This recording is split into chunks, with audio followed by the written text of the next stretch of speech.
적의 거친 기세를 이용해 적을 제압하려 하노니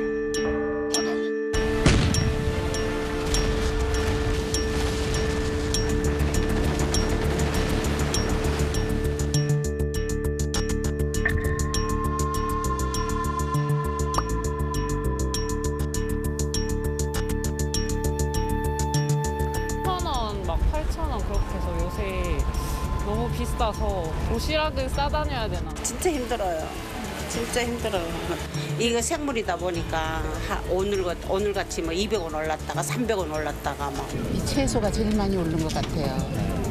그래서 작년에는 음식을 많이 했는데 올해는 반 정도밖에 못 할 것 같아요.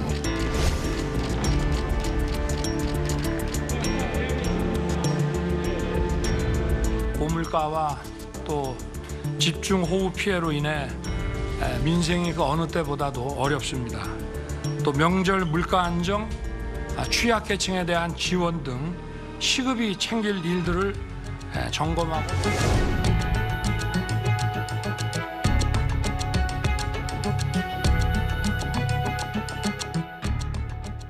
취임 100일을 맞은 윤석열 대통령은 경제와 민생을 상당히 강조했습니다. 그 일선에서 경제와 민생을 책임지고 있는 분이시죠.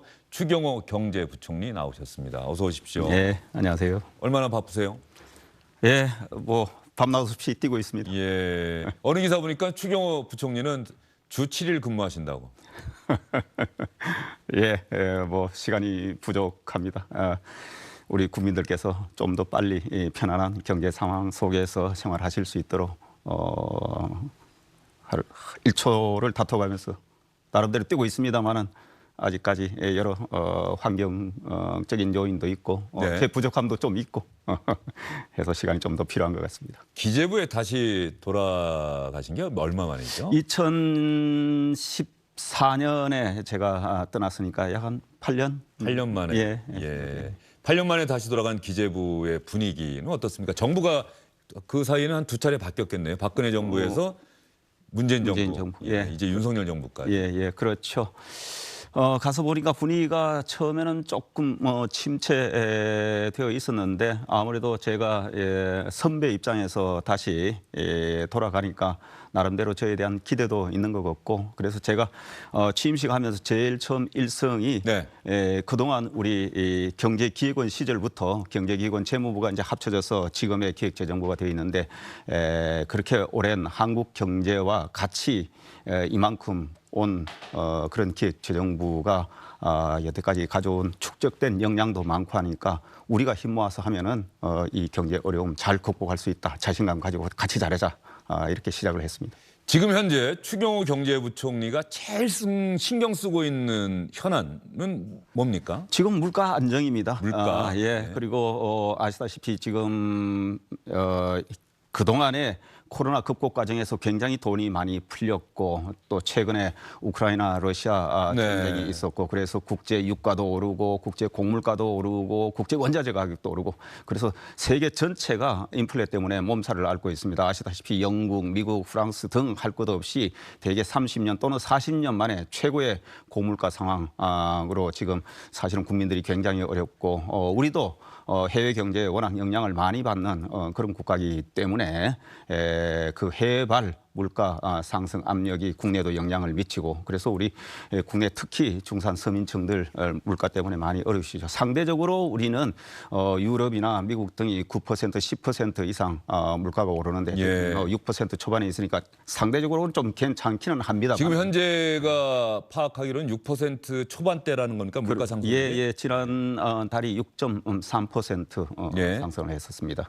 더 올라갈 일은 없다고 보세요? 뭐 이제 대변수가 있기 예. 때문에 저희들이 딱 부러지게 말씀드릴 수는 없습니다만은 추석이 좀 고비입니다. 이런 네. 추석이 여느 때보다도 되기 때문에 추석은 아무래도 또 수요가 많고 이런 시점이라 그래서 저희들이 막 추석 고비 좀 넘기고 하면은 물가가 지금보다는 조금씩 안정세를 보일 수 있다. 저는 그렇게 생각을 합니다. 그리고 한 해가 지나고 나면은 2022년에 1년간의 평균 물가 상승률이라고 하는 통계가 나오겠죠. 예. 어떻게 전망하세요, 그러면? 그래서 현재는 약 한 4.9% 정도 되고 있습니다. 그래서 평균으로 보면은 5%라 조금 넘을 수도 있겠다 하는 생각을 하고 있습니다만 앞으로 이제 9월, 10월, 11월 이 물가 수준이 어떻게 되느냐에 따라서 어느 정도 되느냐. 그래서 5% 안팎 정도 되지 않을까 평균으로 보면은. 그런데 분명한 것은 현재 6.3% 이 언저리가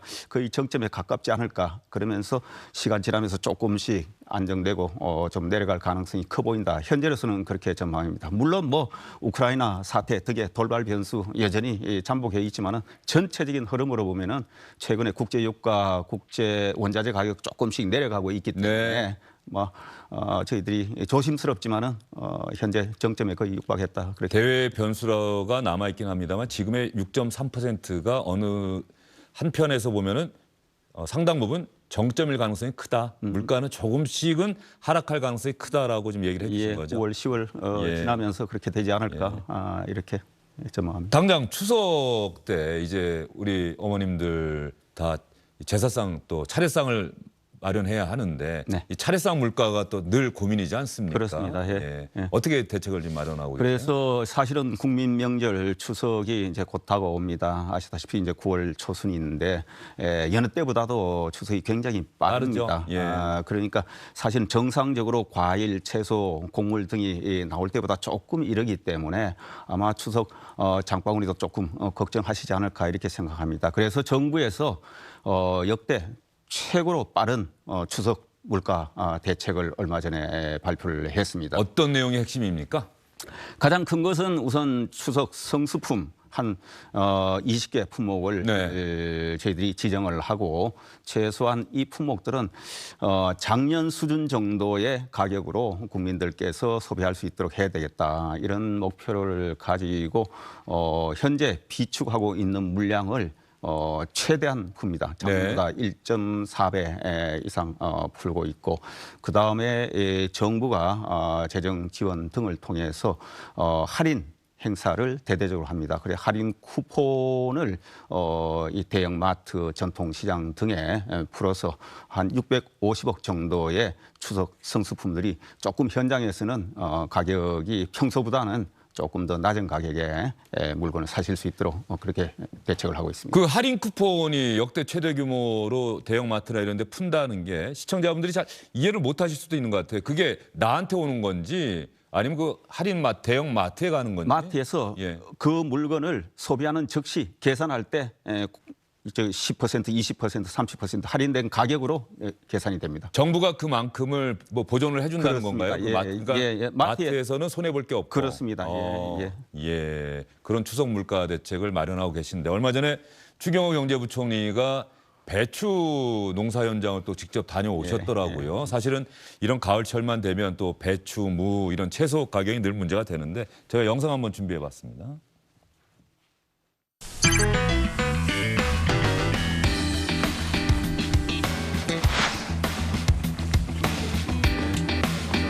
다시 한번 지금 오셔서 감사드립니다. 네. 이제 재배를 하시는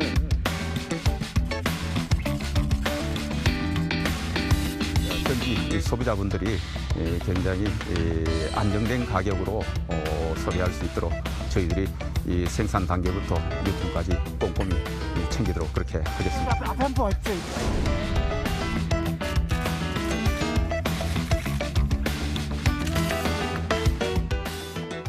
자, 많은 시청자분들은 고위 관료나 정치인들이 저런 현장에 가서 저런 이제 영상이 나오면 뭐 저거 쇼하는 건가 한번 보여주게 하는 건가라고 생각할 수도 있는데 추경호 부총리가 저 현장에 가서 저 함께 일하면서 직접 느끼신 게 있을 거 아니에요?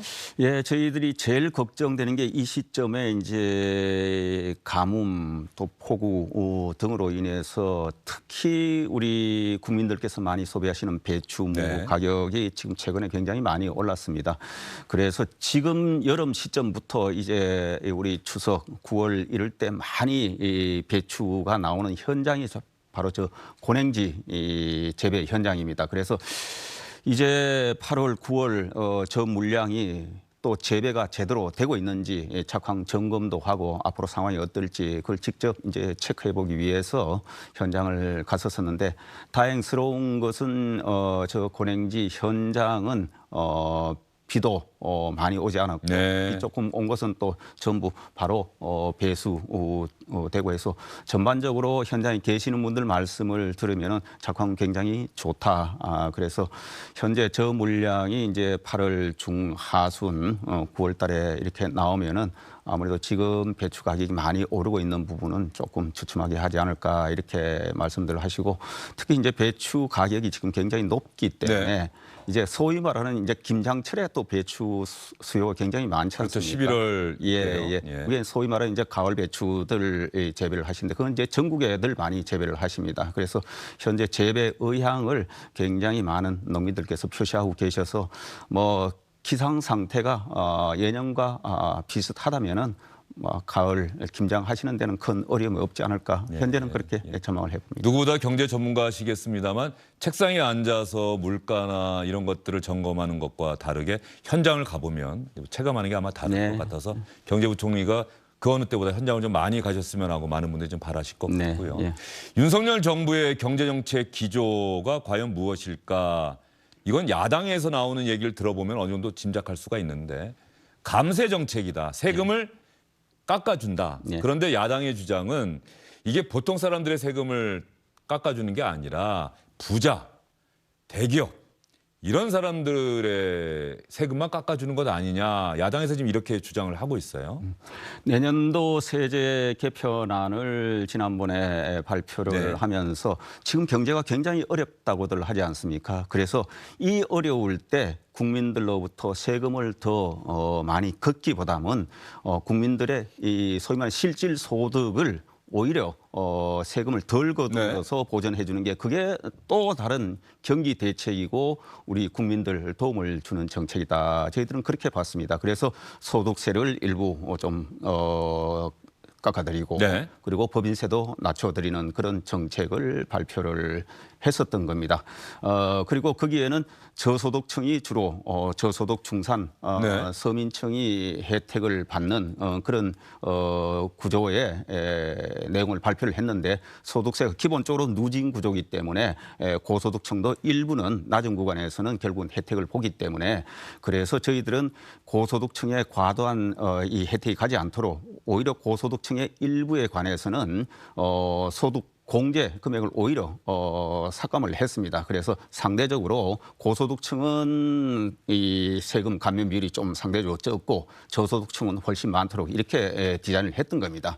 그래서 저소득층 같은 경우에는 약 한 20%, 27% 지금 내는 세금에 비해서 내년에는 적게 내도록 했고 고소득층은 한 5% 또는 1, 2% 이렇게 세금 덜 내도록 했는데 절대 금액에서 이제 조금 차이가 있으니까 그렇게 보신 것 같습니다. 그래서 제가 드리는 말씀은 우리 세제 개편안이 정부의 세제 개편안이 그렇게 저소득층, 중산층 그리고 일부 고소득층에 차별화도 지었고 그리고 국민 전반에 세금 감면을 줬는데 왜 이 중산층, 저소득층의 대대적인 세금 감면 이거는 보지 않고 일부 고소득층의 누진 구조이기 때문에 생기는 요 현상만 보느냐. 그래서 제가 왜 삼겹살을 시켰는데 삼겹살 보고 왜 비계뿐이냐.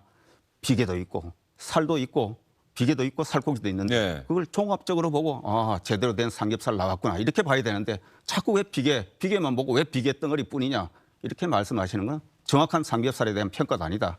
세제 개편에도 정확한 평가가 아니다. 잘 내용을 보시고 평가해 주시면 좋겠다. 재미있는 표현을 하셨는데 그러니까 윤석열 정부는 삼겹살 아주 잘 갖춰진 삼겹살 같은 세제 개편안을 내놓았는데 야당에서는 왜 그 삼겹살 다 고기도 있고 비계도 있는데 왜 비계만 보느냐 이런 말씀이신데 지금 준비해 갖고 오신 게 좀 있는 것 같은데 말이죠. 이런 얘기가 나오면 우리 시청자분들이 숫자가 나오면은 금방금방 이해하시는데 좀 시간이 걸린단 말이죠. 간략하게 이해하기 쉽게 한번 설명을 해 주시죠. 지금 소득세 개편안입니다. 지금 집중적으로 소득세를 낮춘 부분이 과표 기준으로 1,200만 원 있는 부분을 1,400만 원까지 해서 최저세율을 적용하도록 했습니다. 왼쪽이 현행이고 오른쪽이 이제 개정안이라는 얘기죠. 그렇죠.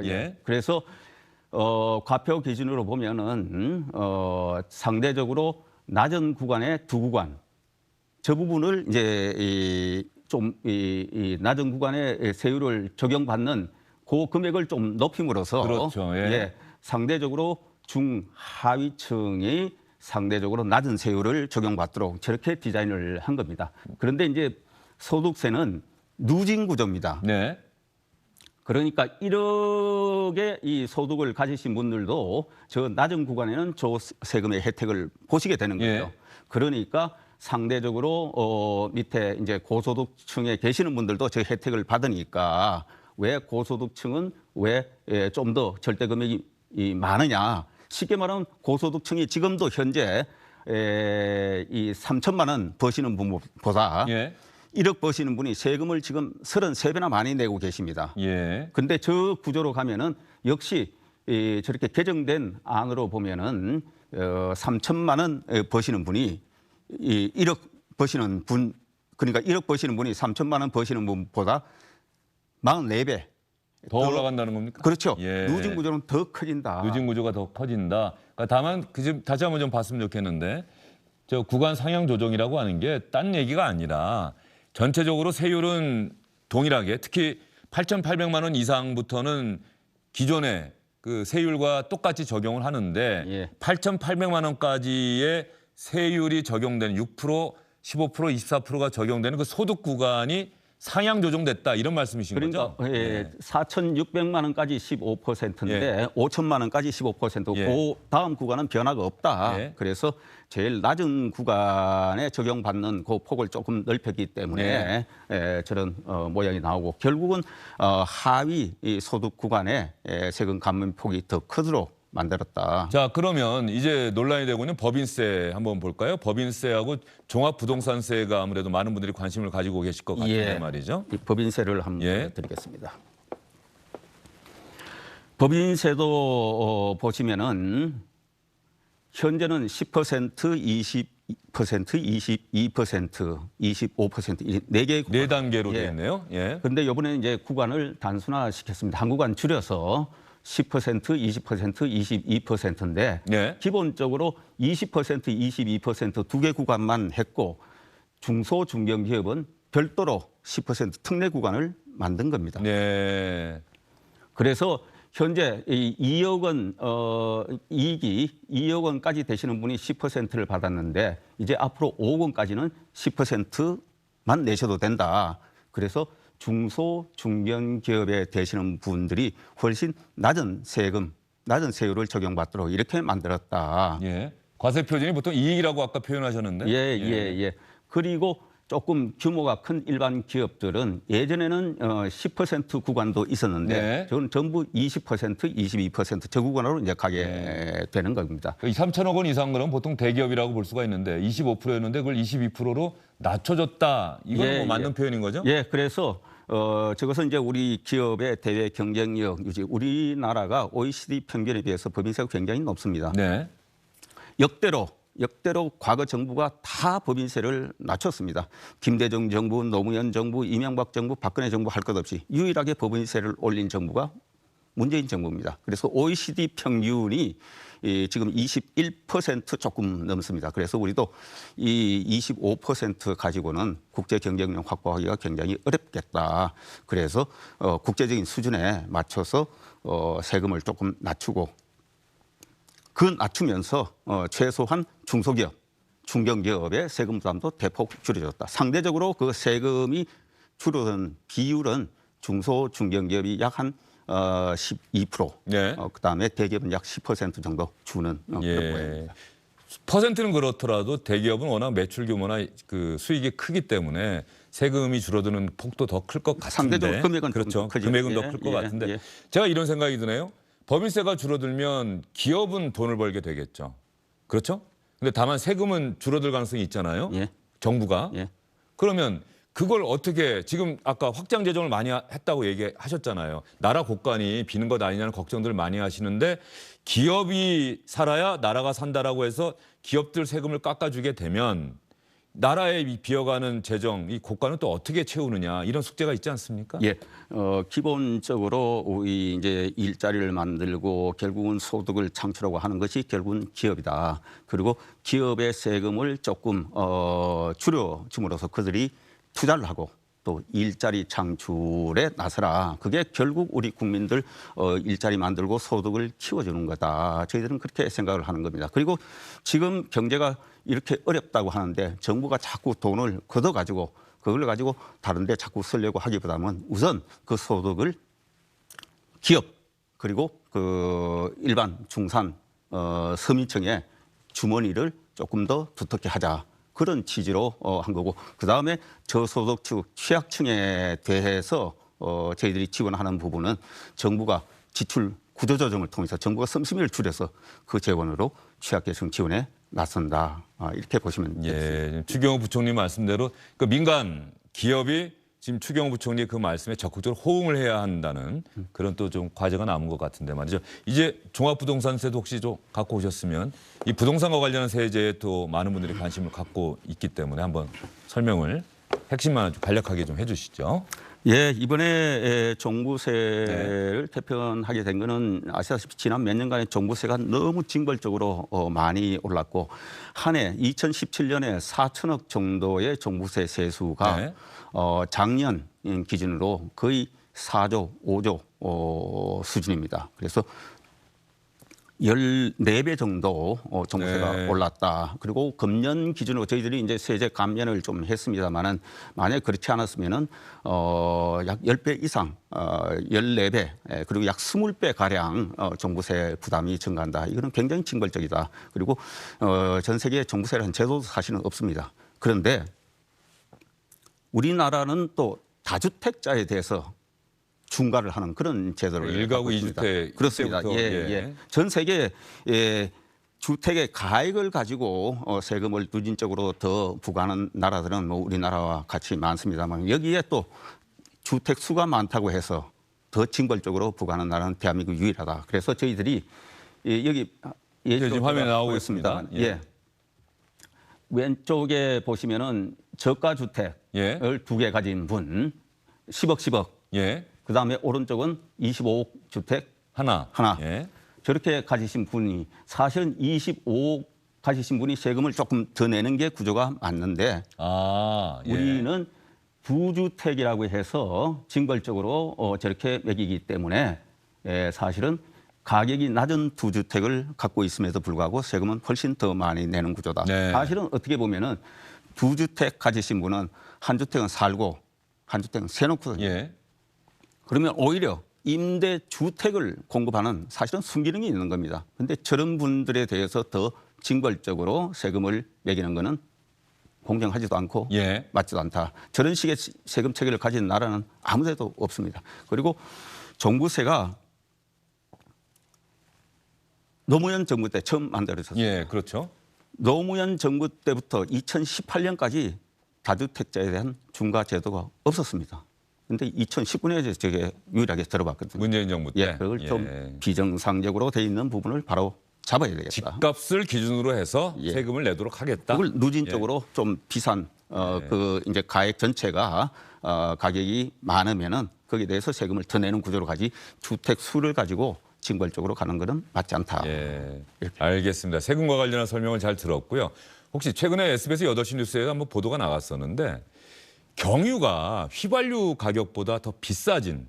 근데 사실 경유를 쓰는 많은 분들은 그 차량을 이용해서 일을 하시는 분들이고 그런데 물론 또 공장에서 많이 씁니다만 이것 때문에 상당한 부담이 되고 있단 말이죠. 예. 근데 상당 기간 우리나라 사람들은 휘발유보다 경유는 싼 거야라고 생각해 왔는데 이게 역전이 됐는데 이게 이제 우크라이나 전쟁 때문이다라는 얘기는 있습니다만 대책이 있습니까? 예, 경유에 대해서 별도로 저희들이 유가 보조금을 지급을 하고 그걸 또 한 차례 더 정액해서 지급을 했는데 최근에 이제 국제 유가가 휘발유 가격이 워낙 떨어지고 이러다 보니까 거기에 대해서 약간의 차이가 발생했다. 그래서 저희들이 그런 부분에 관해서 늘 살펴보고 있는데 불과 얼마 전에 또 대책을 한 것이라 추가 대책하기는 조금 이런 시점이고 저희들이 여러 상황을 지금 살펴보고 있는 그런 중입니다. 네, 윤석열 대통령이 취임 100일 기자회견 때 국민에게 약속한 내용이 있는데 그건 사실 추경호 경제부총리의 몫이기도 하잖아요. 책무이기도 하고 오늘 나오셨으니까 한 30초 안에 우리 시청자분들에게 제가 경제부총리로 재임하는 기간 정말로 이것만큼은 제가 꼭 약속드리겠습니다 하는 거 있으면 말씀 좀 해주시죠. 예, 비록 대외발 요인에 의해서 물가가 많이 오르고 했습니다만은 국민 여러분 많이 힘드셨을 겁니다. 정부가 지금 모든 수단을 동원해서 물가 안정에 총력을 기울이고 있는 만큼 아마 조금만 더 기다리시면은 그 부담을 이제 그 실험을 조금 덜 수 있는 시기가 곧 온다. 그리고 앞으로 좀 더 우리 경제가 활력 있게 갈 수 있고 또 일자리 그리고 소득이 늘어날 수 있도록 최선을 다하겠습니다. 함께 해주시면 감사하겠습니다. 예, 제가 짧게 한번 생각이 나는데 말이죠. 환율은 지금 1,300원대인데 그렇습니다. 좀 더 올라갈까요? 좀 나아질까요? 환율은 지금 달러가 워낙 네. 강세로 가고 있고 다른 통화국하고 비슷한 흐름을 보이고 있기 때문에 저희들은 뭐 시장 흐름을 지켜보고 시장 흐름을 그런 지켜보고 너무 있다. 걱정 안 하셔도 될 것 같습니다. 너무 걱정 안 해도 된다. 예, 알겠습니다. 추경호 경제부총리 바쁘신 와중에 오늘 나와주셔서 감사하고요. 다음에 추석 지나고 나서 한번 다시 올해 가기 전에 모실 기회가 있으면 좋겠습니다. 네. 예, 말씀 잘 들었습니다. 감사합니다. 주영진의 뉴스 브리핑 오늘 순서는 여기까지입니다. 시청해주신 여러분 고맙습니다.